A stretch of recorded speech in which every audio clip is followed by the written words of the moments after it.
जय साईं राम, जय साईं राम। तो सभी साईं भक्तों को और बाबा जी को, मेरे प्यारे प्यारे बाबा जी को प्रणाम।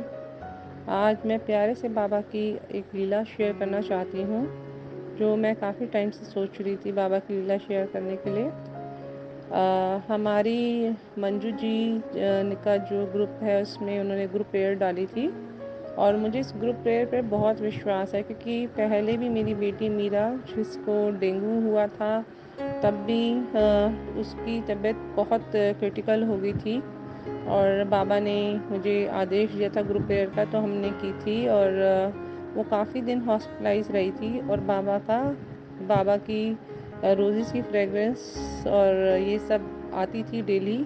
और मेरी बेटी 6-7 दिन हॉस्पिटल रह के ठीक होके वापस आ गई थी। वो भी बाबा का एक बहुत ही सुंदर लीला थी, जो बाबा ने मेरी बेटी के बीमार होने से पहले ही मुझे दिखाया था कि एक दिन बाबा मुझे गले लगा के बहुत प्यार से सांत्वना दे रहे थे, पर समझ नहीं आया किस चीज़ के लिए। तो आगे जैसे जैसे मेरी बेटी मीरा की तबीयत ख़राब होनी शुरू हुई, तो मुझे समझ आया बाबा मुझे किस चीज़ की हिम्मत दे रहे थे। बाबा हमारे प्रॉब्लम आने से पहले भी हमें प्रोटेक्ट करते हैं, प्रॉब्लम के समय भी साथ रहते हैं। और एक और लीला का मैं बाबा का बताना चाहती हूँ कि मेरे ब्रदर इन लॉ हैं, वो उनकी तबीयत काफ़ी क्रिटिकल हो गई और वो हॉस्पिटलाइज थे। उनको लीवर की काफ़ी मेजर प्रॉब्लम्स चल रही थी, उसके बावजूद उनको जॉन्डिस भी हो गया।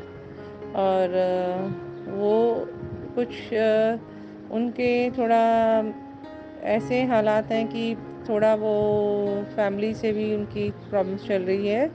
तो उनकी फैमिली, उनकी वाइफ भी 2-3 साल हो गए चले गए हैं, तो काफ़ी डिप्रेशन में भी रहते हैं, और पता नहीं वो हम लोगों से भी बात नहीं करते ज़्यादा। पर जब हमें पता चला तो हम उन्हें देखने गए, और जब देख के आए तो मुझे वो बहुत बुरा लग रहा था उनको देखकर, क्योंकि उनकी तबीयत काफ़ी क्रिटिकल दिख रही थी। और मैंने अपनी मंजू जी से बात की ग्रुप प्रेयर के लिए, और मंजू जी ने बोला कि आप बाबा की उदी लगाओ और बाबा का जल इनको पिलाओ। अभी उन्होंने ये मुझे बोला ही था, पर मैंने कहा वो मुश्किल है, हमारे से लें। इतनी दिन में मेरे हस्बैंड शाम को आते हैं, उन्होंने कहा था कि उन्होंने बताया मैं भाई अपने मतलब मेरे ब्रदर इन लॉ को देख के आ रहे हैं, और शिरडी से आज ही उदी आई है जो उसके नाम की थी, तो मैं उसको दे के आया हूँ और उसको लगा के भी आया हूँ। तो मुझे ऐसा डर लग रहा था, क्योंकि बाबा ने उससे पहले मुझे दिखाया था, क्योंकि सबका अपना अपना कर्मा चलता है, कार्मिक चलता है, और हर बंदा अपना कार्मिक बैगेज ही भुगतता है। क्योंकि ये हम कहते हैं कि हमने कुछ नहीं किया, पर ये हमारा इस जन्म का नहीं, कितने जन्मों के कर्म होते हैं जो हमारे साथ चलते हैं। तो अब उसकी जो जर्नी है, जो वो सफ़र करा था, उसमें बाबा ने मुझे ड्रीम दर्शन दिया, और ये बोला, ये बाबा ने दिखाया कि उसका मतलब बचना मुश्किल है। पर बाबा ने सिर्फ इतना मुझे बताया कि तुम ऐसा करो, सिर्फ एक ही चीज़ है जो उसको बचा सकती है, वो आपकी है ग्रुप प्रेयर। जो बाबा ने मुझे साक्षात बोला कि ग्रुप प्रेयर में इतनी शक्ति है कि असंभव को भी संभव कर देती है। तो ऐसा ही हुआ, और बाबा की हम लोगों ने ग्रुप प्रेयर की उनके लिए।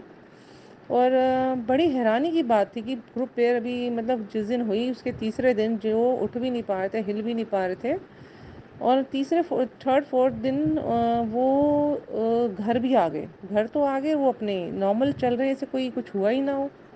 और फिर हम लोगों ने बाबा की साईं संध्या भी की थी, उसमें आके बैठे भी, और बिल्कुल ठीक ठाक थे, जैसे कभी कुछ हुआ ही ना हो। तो बाबा तो कुछ भी कर सकते हैं। बाबा बहुत दयालु हैं और बहुत कृपालु हैं। मैं तो सिर्फ अपनी लाइफ में इतना एक्सपीरियंस देखा है कि बाबा ने पल पल हमारी रक्षा करते हैं। बाबा ने इतने जीवन में मेरे साथ मिरेकल करे हैं कि मेरी लाइफ तो सिर्फ बाबा की दी, मैं कहती हूँ कितनी बार बाबा ने लाइफ बख्शी है ये वाली। वरना अगर बाबा ना होते, हमारे ऊपर सच्चे गुरु ना होते, तो हमारी लाइफ कहाँ से क्या हो जाती। तो आज यही थी। जय साई राम, जय साई राम टू ऑल साईं भगत, जय साई राम।